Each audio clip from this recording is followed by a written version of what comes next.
지금 3, 4, 5층 같은 경우는 그 복도에 있는 벽체 철거 가능하고, 그 다음에 레이아웃을 낼 때는 우리가 대로 쪽으로만 창을 낼 수가 있고.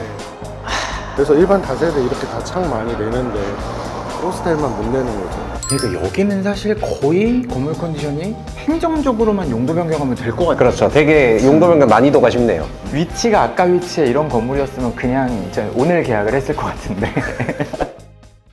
안녕하세요, 더유식의 김준하입니다.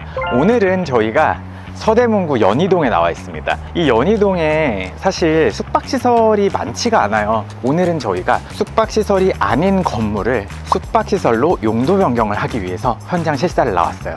이 지역은 홍대 입구역과 연희동, 연남동 같은 핫플레이스들이 밀집하고 있기 때문에 굉장히 많은 모수를 갖고 있는 지역임에도 불구하고 중소형 숙박업소의 개수는 굉장히 적습니다. 그렇기 때문에 이 지역들은 주택에서 외국인 관광 도시민박업 사업자를 가지고 호스텔로 운영을 하는 업장들이 굉장히 많습니다. 하지만 우리가 만약에 정식으로 숙박시설 영업을 할 수 있다고 하면 굉장히 좋은 상품성을 만들어낼 수 있을 거예요. 하지만 집가도 굉장히 비싸고 부동산 가치가 높은 지역이다 보니까 이걸 함부로 접근을 해서 용도 변경을 하는 것은 굉장히 또 비효율적일 수 있습니다. 그렇기 때문에 오늘은 두 개의 물건을 보면서 어떤 물건이 숙박시설로서 더 적합한지를 볼 거고요. 만약에 두 가지가 다 용도 변경도 가능하고 숙박시설로서의 상품성도 우리가 만들어낼 수 있다라고 하면 두 개 다 매입을 적극적으로 검토할 예정입니다. 그래서 오늘은 부동산적인 관점에서 제가 보는 것보다도 훨씬 더 기획과 운영적인 관점,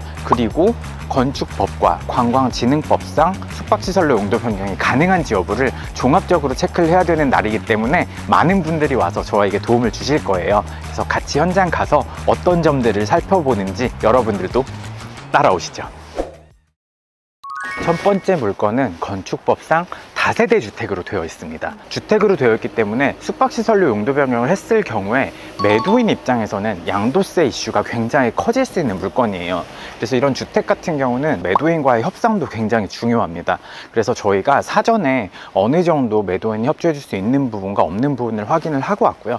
오늘은 현장에서 건축물을 보면서 저희가 원하는 바를 만들어낼 수 있는 건물 컨디션인지를 체크하는 날입니다. 두 번째 물건은 고시원이에요. 복도가 있고 객실들이 있고, 그리고 매도인 입장에서도 근린생활시설이나 숙박시설이나 양도세는 차이가 없기 때문에 협상도 수월하고 우리가 용도 변경을 하는 난이도도 낮은 물건이에요. 하지만 치명적인 단점이 상권이 앞에 물건보다는 조금 떨어져 보여요. 그래서 현장에서 이런 것들을 종합적으로 체크를 하고 판단을 해볼 예정입니다. 이렇게 돼 있구나. 다 벽식. 아마 벽식으로 예상이 될 것 같습니다. 설명을 좀 드려도 되나요? 네. 일단 3, 4, 5층은 방이 총 4개로 구성됐고, 의자에서 원룸이 굉장히 커요. 네, 그러네요. 저도 깜짝 놀랐어요. 이제 매도자분이 직접 이렇게 지으신 거고요. 네. 그래서 굉장히 튼튼하게 지하 2층까지 돼 있는 건물이고, 뭐 화장실도 이렇게 하다 보시면 굉장히 크고요. 베란다도 있고, 총 12세대가 있는 거고요. 네네. 그리고 명도 다 가능하고요. 그다음 계약 후 용도 변경도 가능하고요. 네, 그러니까 잔금 전에 용도 변경 네네. 협조된다는 말씀이시죠. 건축사님, 이게 구조는 지금 그 복도 구획되어 있는 거는 철근 콘크리트 구조일 네. 거고, 네. 지금 이 세대 간벽은 조적일 수도 있는데 대부분은 아마 콘크리트 벽일 것 같아요. 엄청 콘크리트 같아 보여요. 점검구가 아까 있었거든요. 볼 수 있겠는데? 좀 이따 뭐 좀 갖고 와서 한번 볼게요. 네, 2층 보실까요? 2층이랑 3층이 또 다를 수가 있겠네요. 아, 그렇죠. 2층은 근생인데. 네, 이거 다 기둥식인데요. 오, 엄청 크다. 지금은 그러니까 이렇게 통합할 수 있다는 거면 이렇게 그냥 다 섹션을 하면 되잖아요. 지금 창 때문에 위치를 네. 잡는다 그러면 실을 폭을 좁게 하고 길게 뽑아야 되는 그런 타입이 나와야 돼요. 그럼 그 인접대지 경계라는 게 모든 면. 네, 우리가 말하는 이 건축선이라는 거는 도로하고 만나는 부분에 대한 선을 건축선이라고, 옆에 땅하고 만나는 선을 인접대지 경계선이라고 하는데, 이런 식으로 우리 이 후면부의 인접대지가 두 개가 이런 식으로 섞여 있으면, 예를 들어서 이 건물과의 경계선과 이 건물과의 경계선은 어떻게? 같이 봐요. 두 개 페이지랑 같이 물려 있잖아요. 네네네. 우리 땅의 경계선은 이 두 개가 다 그쵸. 네, 경계선. 그럼 예를 들어서 지금 이 대지에 있는 건물하고는 굉장히 붙어 있고 이 건물은 그나마 조금 떨어져 있잖아요. 그게 건물이 기준이 아니라 땅의 경계선이 기준이 된다. 결국 경계선과 네, 우리 건물하고의 관계다. 예, 그렇게 보셔야 돼요. 그럼 결국은 지금 창은 이쪽 다 못 내고 대로변 쪽으로 낼 수 있는 거네. 네, 그 가능한 이제 범위를 검토를 해봐야겠지만 뭐 2층까지는 뭐 일부 좀 창을 낼 수도 있을 거고. 2층은 잘하면 낼 수도 있고, 그리고 여기는 핵심이 3, 4, 5층이 구조 벽체가 예, 구조 벽체가 거의 없어야 좀 상수 나오는. 네. 근데 이렇게 2층은 이렇게 하고 3, 4, 5층부터는 구조가 그렇게 벽체로 네, 바뀌는 그럴 수 경우도 있습니다. 많아요. 네. 점검구를 한번 그걸 볼까요? 한번 보실까요? 네. 네. 철거가 되면 당연히 올 철거하고 아예 레이아웃은 알아서 짜면 되는 거고. 네, 근데 뭐 예를 들어 그냥 자유롭게 하겠다 그러면 빈 보강 그냥 미리 세워놓고 그냥 통합 계획을 잡는 거죠. 보인 할인 뭐가 있어요? 그래요? 그럼 기동식일 텐데. 지금 봤을 때는 보들이 보여요, 안쪽에도. 그럼 기동식일 확률이 높아요. 야, 그럼 조작일 확률이 높겠네요. 네, 지금 이 벽이 벽돌도 보이나요? 네, 벽돌 보여요. 다행이다. 조작 있네요. 조적이에요, 조적. 네, 조작이네요.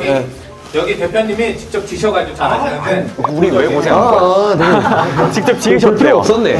대표님 그럼 혹시 이 세대랑 세대 사이는 다 조적이에요? 위에 층도 다 똑같나요? 위에 층도 그러면은 당초에 신축하실 때 다 기둥식으로 지으신 거예요? 그렇죠.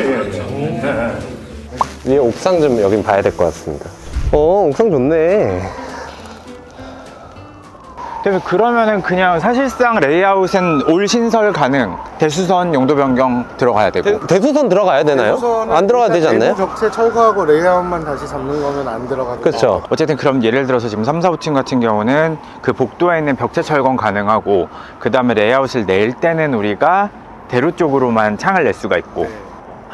이게 건축법이 아니에요. 그거는 이제 관광사업계획 승인 때문에 받는 법이기 때문에. 그래서 일반 다세대 이렇게 다 창 많이 내는데 호스텔만 못 내는 거죠. 여기가 막 초역세권 이런 건 아니니까 가성비 있게 가야 될 것 같고, 아니면은 차라리 패스포트가 낫겠어요. 어떻게 생각해요? 위치로 봤을 때. 저는 위치는 패스포트로 봤는데, 근데 사실 만약에 패스포트면 오히려 길쭉한 레이아웃이 나쁘지 않겠다. 오히려 그걸 살릴 수 있죠. 그러네. 예, 그 약점을 좀 보완할 수 있죠. 그것도 맞는 말이네. 사실 당산이나 신당보다 저는 상권이 좋다고 보기 때문에. 건물도 멀끔하고. 네네. 그게 진짜 월급한데요.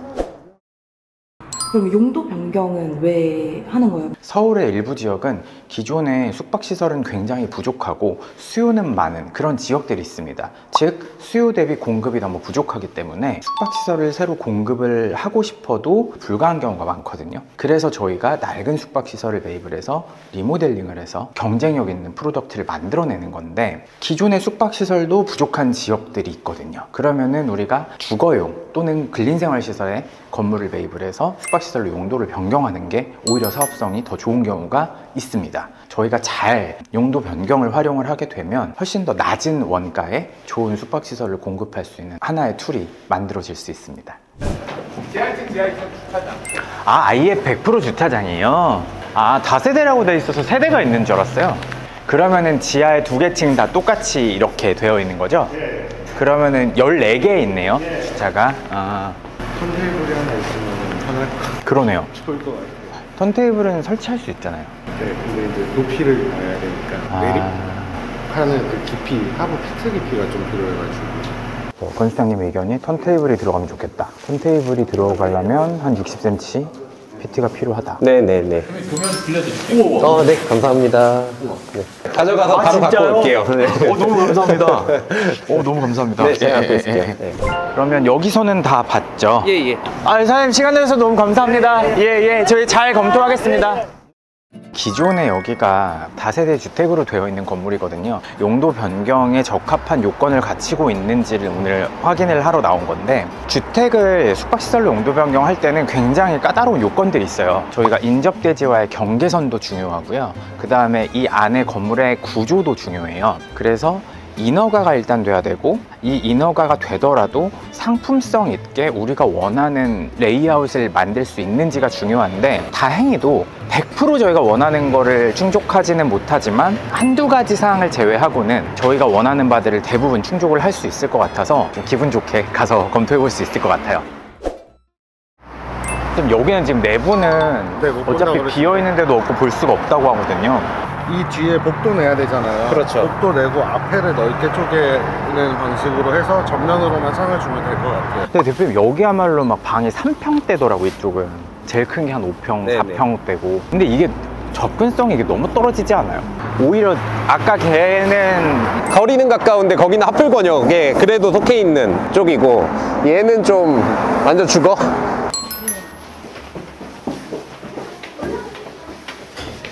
여기야말로 뭐 아무 레이아웃 변경 없으면 호스텔이다. 그냥. 그렇죠. 지금 이 건물은 고시원이에요. 그래서 고시원은 건축법상 근린생활시설로 되어 있습니다. 아무래도 기존의 고시원이었다 보니까 배치 자체는 숙박시설과 차이가 없습니다. 거의 기존 레이아웃을 살릴 수 있기 때문에 장점이 있죠.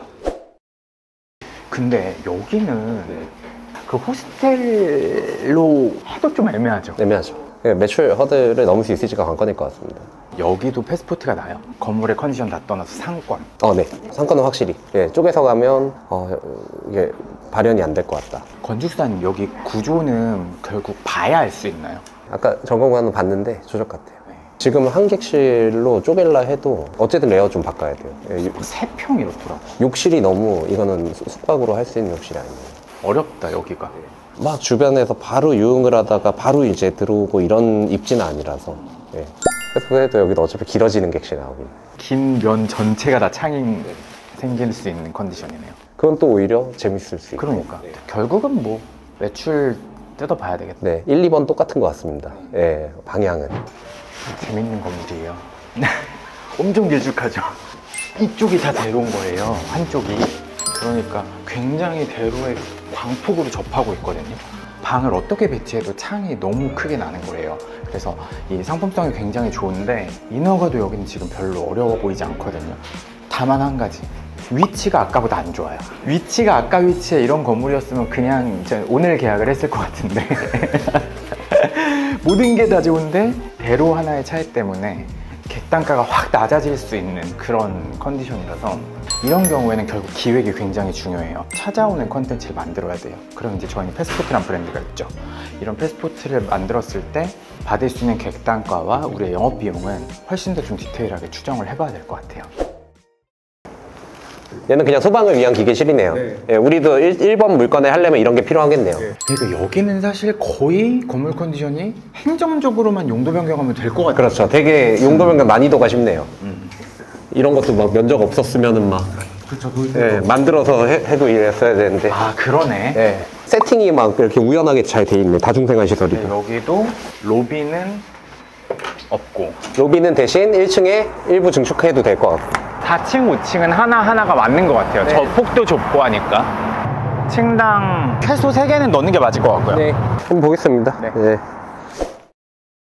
네, 오늘 저희 서대문구 연희동에 있는 2개의 물건을 봤어요. 첫 번째 물건은 건축법상 다세대 주택을 숙박시설로 용도 변경하는 걸 검토했고요. 두 번째 물건은 건축법상 근린생활시설, 고시원으로 되어 있는 물건을 숙박시설로 용도 변경하기 위해서 현장을 둘러봤습니다. 대표님 오늘 어떠셨어요? 네, 너무 재밌었습니다. 오늘 이런 게 이제 입체적인 임장인 것 같아요. 그러니까 부동산 개발 관점의 가치도 있고, 건축 관점의 가치도 있고, 이게 상품 관점의 가치도 있어서 이걸 한 번에 이렇게 오늘 다 같이 이제 볼 수 있어서 좀 더 입체적인 대화를 나눌 수 있었던 것 같고, 뭐 2개 물건 다 숫자를 만져봐야지 정확한 또 전략이 나올 수가 있는 물건이니까 분석하는 또 과정이 재밌을 것 같습니다. 지금 오늘 봤던 2개 물건이 사실 굉장히 재밌는 게 첫 번째 건 인허가의 난이도나 용도 변경을 위한 투자금은 두 번째 물건보다 훨씬 더 많이 들 수 있는데 상권은 두 번째 물건보다 첫 번째 물건이 더 좋습니다. 하지만 두 번째 물건은 광폭 대로변에 굉장히 길게 접해 있는 이 땅 자체가 너무 훌륭하고요. 아무것도 하지 않아도 용도 변경이 가능할 만큼